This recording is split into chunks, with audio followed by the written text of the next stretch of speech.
अस्सलाम वालेकुम students, welcome to my YouTube channel. अच्छा स्टूडेंट, तो आज हमने डिस्कस करना है हमारी 9th क्लास में चैप्टर नंबर 3 में डायनामिक्स में दो डेरिवेशंस हैं और वो पुली के रेलेवेंट हैं।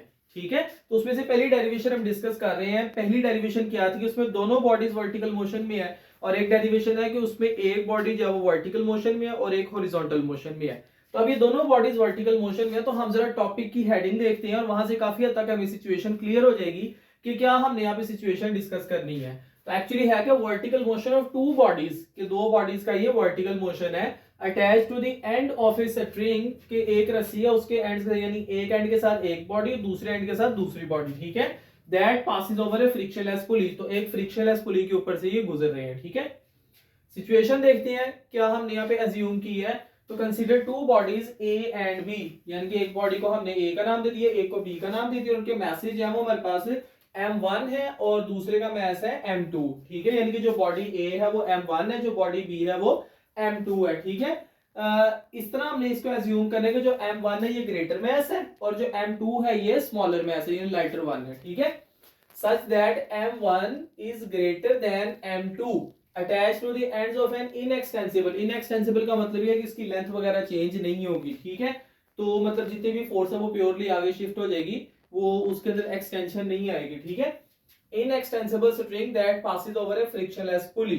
अब बेटे यहाँ पर वो बता रहे हैं कि M1 बीइंग हैवियर। अब चूंकि M1 का मास ज्यादा है तो M1 डाउनवर्ड मूव करेगी। ठीक है, और जो M2 है वो लाइट है तो वो M2 जो है वो अपवर्ड मूव करेगी। पहली बात। दूसरी बात आप देखिए चूंकि इसका मास ज्यादा है इसका मास कम है, तो अगर मैं इसको फ्रीली रिलीज करूंगा तो ये इस तरह मूव करेंगे, तो इसमें एक एक्सेलरेशन पैदा होगा। बेटा जितना एक्सेलरेशन इसमें पैदा होगा उतना ही इसमें पैदा होगा। फर्क क्या है कि डायरेक्शन चेंज होगी बट उसका जो मैग्नीट्यूड है वो बराबर होगा। ठीक है, तो ये डाउनवर्ड एक्सेलरेट करेगी, वो अपवर्ड एक्सेलरेट करेगी, बट वो एक्सेलरेशन जो है वो बराबर पैदा होगा, जितना इसमें उतना ही इसमें। चले खैर, अब बेटे हमने डेरिवेशन किसके लिए करनी है, हमने एक तो इनके अंदर पैदा होने वाला एक्सेलरेशन वो फाइंड करना है और इस तरह से में आने वाली टेंशन इन स्ट्रिंग उसको फाइंड करना है। स्टेप्स क्या है जरा स्टेप बाय स्टेप समझ लेते हैं। सबसे पहला स्टेप क्या होगा कि हमने M1 और M2 यानी A और B पर जो है ना वो नेट फोर्स फाइंड करनी है। अब यहाँ पर ना क्या कहते हैं कि थोड़ा सा पहला कॉन्सेप्ट हम जरा रिवाइज कर लें। बेटा देखिए, फर्ज करें कि मेरे पास एक बॉडी है इस तरह करके और इसके ऊपर मैं कहता हूँ कि ये दो फोर्सेस एक्ट कर रही है। इस तरफ 8 न्यूटन एक्ट कर रही है और इस तरफ जो है वो 6 न्यूटन एक्ट कर रही है। तो मैं कहता हूँ मुझे पता इस पे नेट फोर्स कितनी लग रही है। तो आप सिंपली क्या करेंगे, आप 8 में से 6 को माइनस कर लेंगे, तो आप कहेंगे कि 2 न्यूटन जो है वो नेट फोर्स लग रही है इस डायरेक्शन में। तो हम सिंपली नेट फोर्स कैसे फाइंड करते हैं, हम नेट फोर्स ऐसे फाइंड करते हैं जो ग्रेटर फोर्स होती है उसमें से स्मॉलर फोर्स को माइनस कर देते हैं। अब देखें यहाँ पर इसका जो वेट है वो डाउनवर्ड एक्ट कर रहा है। ठीक है, और टेंशनल स्ट्रिंग जो है वो अपवर्ड एक्ट कर रही है। ओके, अब पहले तो हम ये पता लगाएंगे कि इसमें से बड़े वाली फोर्स कौन सी है। तो बेटा चूंकि ये नीचे की तरफ जा रहा है, ये इन दी डायरेक्शन ऑफ वेट जा रहा है, तो इसका मतलब इसका वेट ज्यादा है, टेंशनल स्ट्रिंग कम है। इसकी बात देखें ना तो ये ऊपर को जा रहा है। ठीक है, तो ये टेंशन इन द स्ट्रिंग की डायरेक्शन में जा रहा है, तो इसका मतलब कि जो इसके अंदर टेंशन इन द स्ट्रिंग पैदा हो रही है वो इसके वेट से ज्यादा पैदा हो रही है। ठीक है, तो ए के केस में जो हमारे पास उसका वेट है, जो W होता है ना, वेट होता है, ठीक है, ये mg के बराबर होता है। इस तरह अगर M1 की मैं बात करूं तो M1g के बराबर आ जाएगा, अगर M2 की बात करूं तो M2g के बराबर आ जाएगा। ठीक है, तो इसका जो वेट है वो ग्रेटर है, tension in the string smaller है इन दैट केस। ठीक है, यहाँ पर मैं क्या कहता हूँ कि जो मेरे पास M1g है वो बड़ी है, टेंशन स्ट्रिंग कम है। तो अगर मैं इसकी नेट फोर्स निकालूंगा तो मैं सिंपली इसके वेट में से टेंशनल स्ट्रिंग को माइनस कर दूंगा। अब वेट जो है वो M1g के बराबर है, तो मैंने W की जगह लिख दिया M1g। तो नेट फोर्स किसकी को आ जानी है, M1g माइनस टी। तो ये बेटा हमारे पास नेट फोर्स आ गई है। अब यहाँ पर हम जरा न्यूटन के सेकंड लॉ को दोबारा जो है ना रिवाइज करते हैं।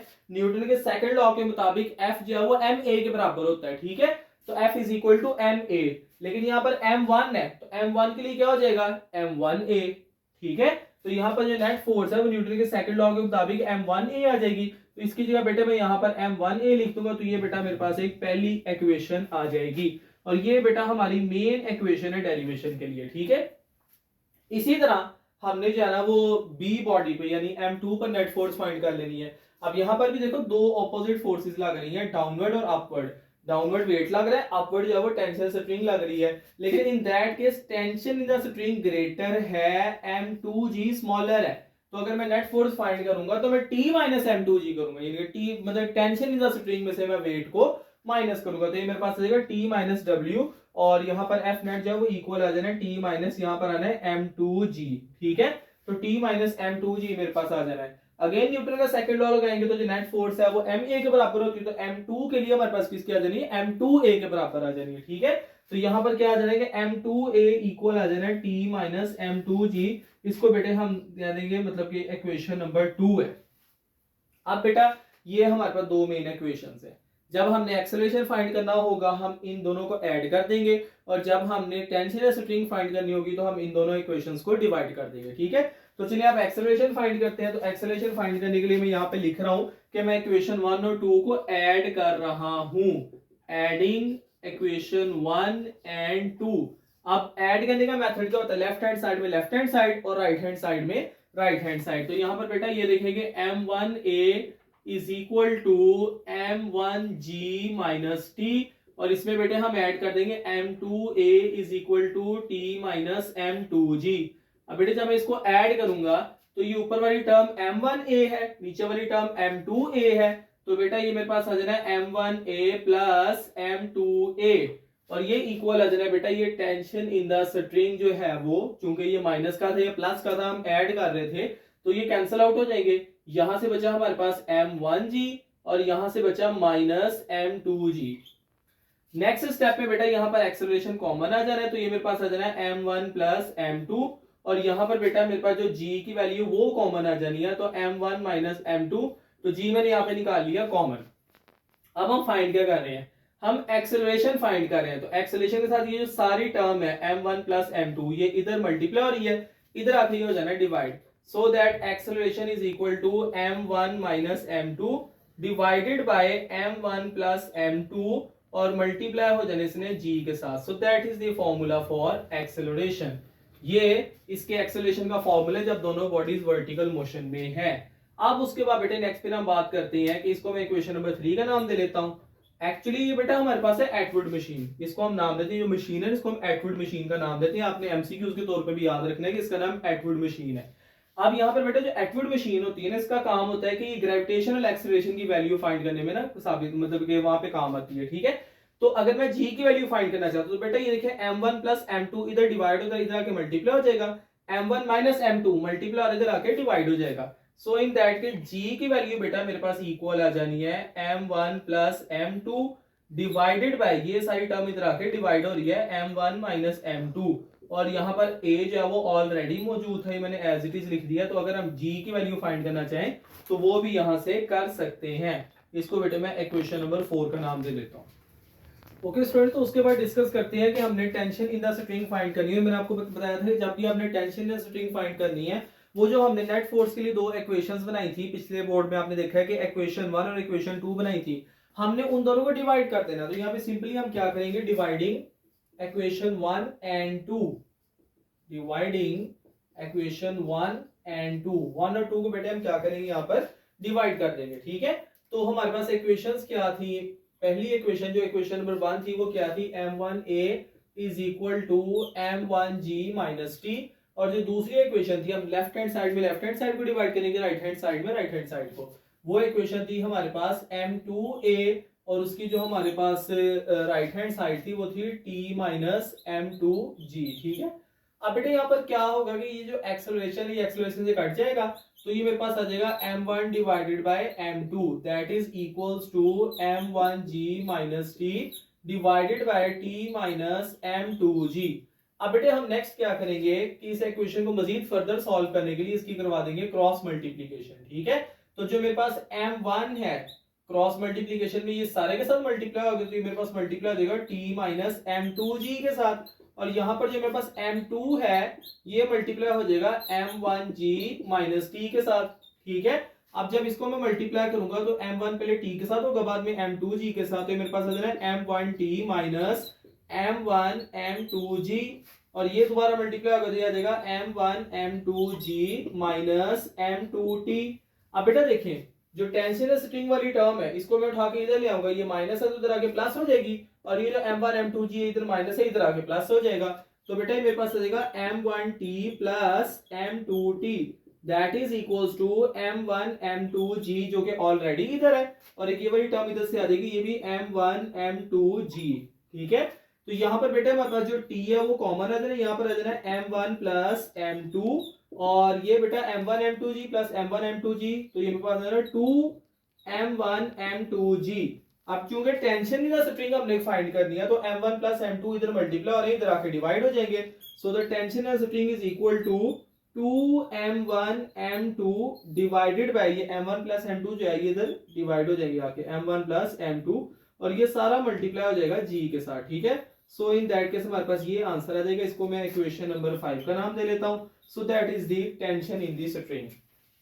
ओके स्टूडेंट्स, तो टॉपिक जो है वो हमारा कंप्लीट हो गया है। अब इसके रेलेवेंट एक न्यूमेरिकल एग्जांपल है, उसको हम सॉल्व कर लेते हैं। न्यूमेरिकल एग्जांपल में वो क्या करेंगे, दो मैसेज हैं, एक 5.2 किलोग्राम और एक 4.8 किलोग्राम है, और इनको हमने अटैच किया हुआ है एंड ऑफ अ स्ट्रिंग के साथ, जो कि एक फ्रिक्शनलेस पुली से पास कर रहे हैं। ठीक है, अब यहां पर ना बेटा देखिए, इसने ना ये नहीं डिफाइन किया कि इसमें से m1 कौन सा है और m2 कौन सा है, तो ये हम कैसे पता लगाएंगे, ये जरा बात समझ लें। हमने एक्सेलरेशन जो है वो फाइंड करना है, टेंशन स्ट्रिंग फाइंड करनी है जब दोनों वर्टिकल मोशन में है। अब बेटा जब दोनों बॉडीज वर्टिकल मोशन में होती है ना, सो इन दैट के जो ग्रेटर मास होता है वो m1 होता है, जो स्मॉलर मास होता है वो m2 होता है। ठीक है, तो ये 5.2 जो है ये m1 है, 4.8 जो है वो हमारे पास m2 है। तो गिवन डेटा में मैं क्या लिखूंगा कि जो मेरे पास m1 है that is 5.2 kilogram and m2 is equal to 4.8 kilogram. एक चीज बेटा हम यहाँ पे खुद मालूम होनी चाहिए, जी की value that is equals to 10 metre पर सेकंड स्क्वायर। अच्छा, अब हमने फाइंड क्या क्या करना है, एक तो बेटे हमने एक्सेलरेशन फाइंड करना है, और दूसरा बेटे हमने tension in the string find करनी है। अभी बेटे जो है ना मैं फॉर्मूला ड्राइव करके हटाऊं एक्सेलरेशन का, और टेंशन स्ट्रिंग का भी फाइंड किया अभी। ठीक है, तो एक्सेलरेशन का हमने जो फॉर्मूला ड्राइव किया उसमें एक्सेलरेशन इक्वल था m1 minus m2 divided bye m1 plus m2 multiplied by g, और टेंशनल स्ट्रिंग के लिए जो फॉर्मूला है वो अभी हमने ड्राइव किया, वो किसके इक्वल है, 2m1 m2g divided by m1 plus m2। तो इस तरह करके बेटे हम फॉर्मूले यूज करके आंसर निकाल लेंगे। तो चलिए एक्सेलरेशन के लिए वैल्यूज पुट करते हैं। एक्सेलरेशन इक्वल आ जाना है बेटा, मेरे पास जो m1 है वो है 5.2 किलोग्राम, इसको मैं माइनस करूंगा और यहां पर आ जाएगा 4.8 किलोग्राम। इसी तरह इसको बेटे मैं डिवाइड कर दूंगा, 5.2 किलोग्राम और प्लस 4.8 किलोग्राम। बेटे इसका जो भी आंसर आएगा उसको बेटे मैं 10 मीटर पर सेकंड स्क्वायर से मल्टीप्लाई कर दूंगा। ठीक है, सो इन दैट केस बेटे मेरे पास जो है ना, जब मैं इस सारे को सॉल्व करता हूं तो एक्सेलरेशन जो है मेरे पास आ जाता है 0.4 मीटर पर सेकंड स्क्वायर। एग्जैक्टली बेटा मैं इसमें वैल्यूज पुट करके इसमें टेंशन स्ट्रिंग फाइंड कर लूंगा। तो ये मेरे पास है ना 2 इंटू m1 है बेटा मेरे पास 5.2 किलोग्राम, और m2 जो है वो 4.8 किलोग्राम है। इस सारे को बेटे मैं मल्टीप्लाई करूंगा, साथ में इसको मैं g से भी मल्टीप्लाई कर दूंगा, जो कि 10 मीटर पर सेकंड स्क्वायर है। ठीक है, इस सारे को मल्टीप्लाई करने के बाद मैं इसको डिवाइड कर दूंगा 5.2 किलोग्राम प्लस 4.8 किलोग्राम। m1 की जगह m1 की वैल्यू, m2 की जगह m2 की वैल्यू लिखती। ठीक है, तो इसका जो भी आंसर आएगा उससे मैं उसको डिवाइड कर दूंगा, और इस सारे को बेटे जब मैं सॉल्व करता हूं तो मेरे पास जो टेंशन इन द स्ट्रिंग है that is equals to 50 newton. और इसको बेटा हम एज इट इज अपने रिजल्ट्स के अंदर लिख लेंगे कि जो हमारे पास एक्सेलरेशन था वो 0.4 मीटर पर सेकंड स्क्वायर था, जबकि टेंशन स्ट्रिंग जो है वो 50 न्यूटन थी।